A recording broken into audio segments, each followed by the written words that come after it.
Hey, what up? It's Tampa Brad, and I'm back at you with the 6th of the 48 Laws of Power video.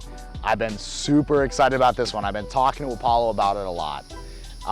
The 6th law is court attention at all costs. This is something that I feel very passionately about. And the reason I feel strongly about this law is I read the book, The 48 Laws of Power, for the first time probably about a year ago. And when I read it, when I came to this law, I was like, holy shit, holy shit, holy shit, this is my entire life. This is the law that I believe people like Gary Vaynerchuk, the Kardashians, The Rock, Dwayne "The Rock" Johnson, people like that, Justin Bieber, people who are just the icons of our time, they tap into this law, okay? Court attention at all costs. So what does that mean? What it means is the author of the book, Robert Greene, sums it up beautifully when he says, it is better to be slandered and attacked than to be ignored. And that, geez, I just want to let that hang in the air for a minute, because that is, man, that is the essence of this law. I honestly, in the aim of never saying more than is necessary, I could cut it off right there. But I won't, because I always say more than is necessary, in my videos anyways, not in real life, because I'm obeying law number 4. Go back and watch that video if you have not. So, court attention at all costs. In the last video, we talked a little bit about P.T. Barnum. And P.T. Barnum is the guy, if you've seen The Greatest Showman, it's about P.T. Barnum. He starts basically, from what I understand, the first circus in America, and popularized the circus, went from being a, street rat, if you like Aladdin, he's a street urchin, and he goes to being basically a mogul in America, one of the most well-known figures in America, one of the wealthiest men in America, and just really crushes it on all levels in his life. So how did he do that? How did P.T. Barnum become so famous, so iconic? It's by courting attention at all costs. That's what he did. This chapter basically could be dedicated to P.T. Barnum because the author gives many examples of how he does this. And he gives an illustrative tale from P.T. Barnum's upbringing, not his upbringing necessarily, but very, very early on in his career. P.T. Barnum actually interned, I guess you could say, or kind of was the second man for someone who ran something similar to a circus or a traveling show, so to speak, with dancers, entertainers, all that stuff. And when they get to a new city not in London, but somewhere in the UK, they get to a new city. And the owner of the circus that Barnum is working for sends Barnum out in this suit and tells him to just walk through town. Just walk through town, don't say anything to anybody, don't explain yourself, just wear this, puts him in a very, kind of an odd suit. Not like odd as in purple, but odd as in it looks like something, but you can't really place it. Sends him out walking through the streets. Barnum doesn't realize this, but he made him look like a serial killer who was wanted for the murder of like 40 people. So Barnum's walking through the street, people are starting to gather around, they're like, is that the guy? Like, is that that murderer dude? And people start crowding around him, and eventually it gets to the point to where it incites a mob, and Barnum starts running back to the circus. It incites a mob, they like drag him down, tear the suit off him, whatever, and then the owner of the circus comes out and tells him that it's all a prank, and Barnum is obviously pissed. He didn't know what he was getting into, and he got sent out, got mobbed, got lynched, whatever, took his suit, all that.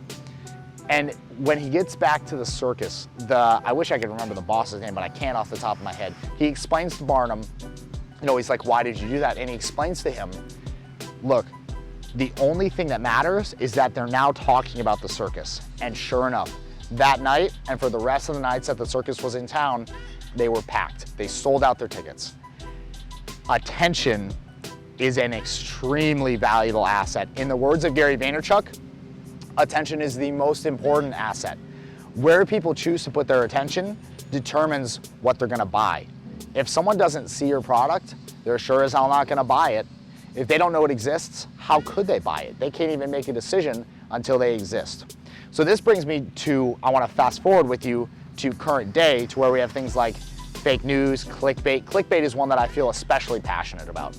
So a lot of people like to talk crap, talk a little shit about YouTubers that use thumbnails or titles that really grab the attention and get you to to lock in on them and get you to ultimately click and watch their videos. They get your, what is it again?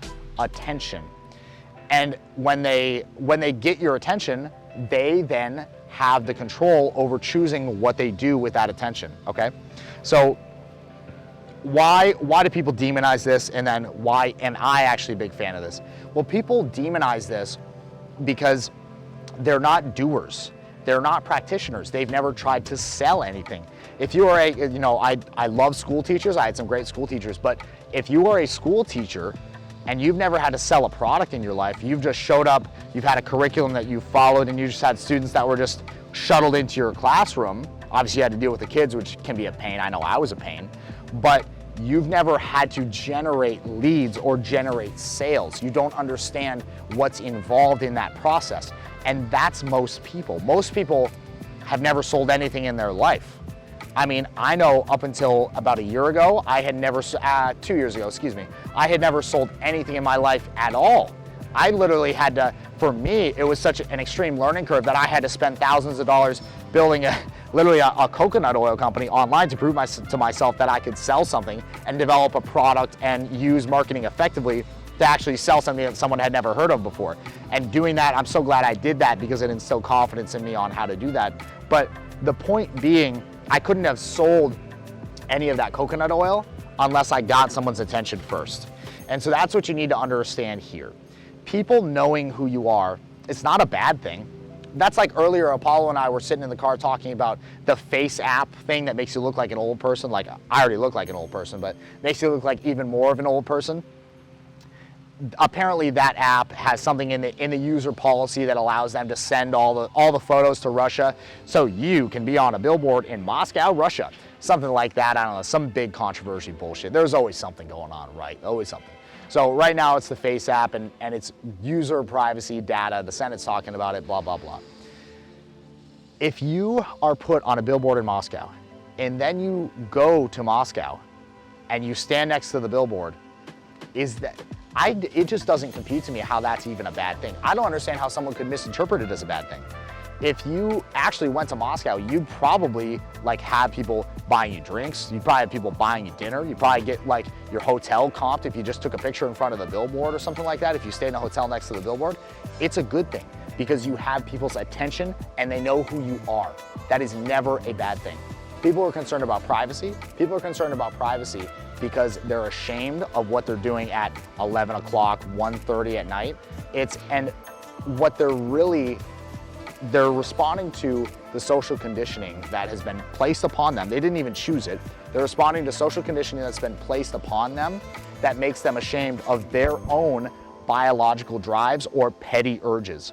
So that's why I'm such a huge fan of self-help, is because it helps people to get out of the crap, the parasite of conditioning that's leading them down the wrong path and not getting them to understand that things like court attention at all costs. No attention is bad attention. Getting attention is a good thing universally. What leads you astray from that path is social conditioning, okay?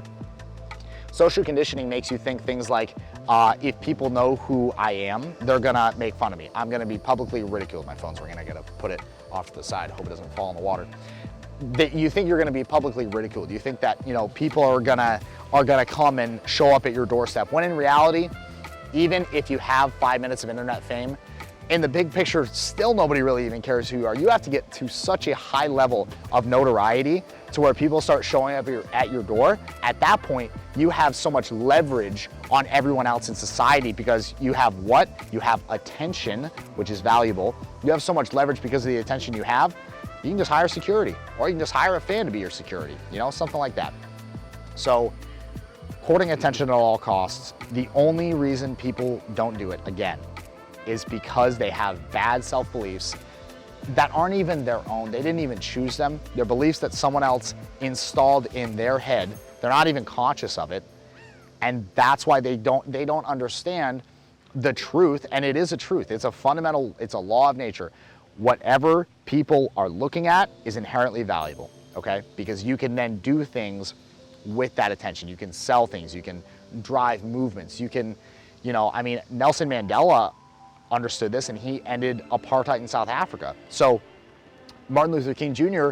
understood it, and he ended slavery. No, it didn't end slavery, but did good things for the civil rights movement in America, okay? Paul's laughing at me behind the camera because I almost said ended slavery. But Abraham Lincoln understood it, and he ended slavery. So that said, courting attention at all costs, something that I'm a huge fan of. The fact that Gary Vee talks about it a lot has made me very impassioned on this statement. And if you want to go into the social conditioning piece and why you have the self-beliefs that are leading you down the wrong path and not giving you the empowerment that it takes, because it does take some guts to put yourself out there and to be in the public spotlight and have scrutiny on you, it's not even as much as you think, but it does take some doing because it's so abnormal. A great resource for getting yourself in the mindset and understanding more strategies on how to feel good about doing that is the RSD Tyler YouTube channel. And if you just search Owen Cook, his channel will come up. This guy has worked for 20 plus years on getting himself out of, he's actually lightly autistic. He has what would probably be known as Asperger's today. And he basically worked himself through sheer testing and data into being someone who is socially adept and has a lot of attention on himself. Going from someone who couldn't even hold a 2-minute conversation, he couldn't even ask the time from a stranger, to now being a huge YouTube influencer. He sells millions of dollars of online products all through marketing that has his face in the vids, okay? So RSD Tyler is the YouTube channel. Maybe we'll throw a link in the bio or something. But that's a great resource for getting out of that. He talks so much about this, getting out of that social conditioning that isn't even yours. You didn't even choose it. Someone else put it on you, okay? Somebody else placed that upon you. He is a huge resource in helping to get it off and to free yourself, all right? That's what this law is really about. It's about freeing yourself. It's about understanding. Once you understand that you should be courting attention at all costs, no matter what, everything you do should be around getting more attention, it actually is very liberating. It actually, once you have a framework like that for the world, and you then can formulate ways to attack life that are in line with universal principles that are fundamentally true, and then you rather than being a car that's just spinning its wheels in the mud, they get you on the road so that you can move forward, okay? And you're not just spinning your wheels and not going anywhere, which is so many people that I see around me. We're in Newport Richie. Frankly, I see a lot of not great situations here, a lot of poverty, a lot of interpersonal strife, stuff like that, petty shit. And I'm really a big fan of moving past that and really getting all of our cars personally on the road moving forward. If you enjoyed this video, I would implore you, subscribe to the YouTube channel, hit the bell, okay? If you haven't hit that bell, you're not even gonna know. I've got 42 more of these videos to put out. There are 48 of these laws of power. This is only number 6, and it's only getting better. It gets way, there are some examples in this book. I might cry in one of these videos. I'm not even kidding. There's one of these videos that I feel so strongly about. Oh, I'm gonna freak when we get to it. I'm so excited. I might have to record it by myself without a Paul here so I can really get into it. But that said, subscribe to the channel, follow me on Instagram. If you're, I whip this thing out, I get, if I get like an instant thought, I'll pull it out and I'll record what my thought is in the moment. So you get it unfiltered, raw, exactly what I'm thinking. You get the little epiphanies that come and go. You know how you have the little thoughts that are like, oh, that's brilliant, I should write that down. My form of writing it down is pulling out my phone, being like, blah, blah, blah, Instagram, yada, yada. And then I post it, that's for you. Sometimes I'll save it on my story highlights, but you can only save so many of those. So get on the Instagram, you'll really enjoy it. Thank you so much for watching this video. In accordance with law number 6, I appreciate your attention. I look forward to continuing to court it at all costs. I look forward to seeing you in the next vid. Thank you for watching. Peace.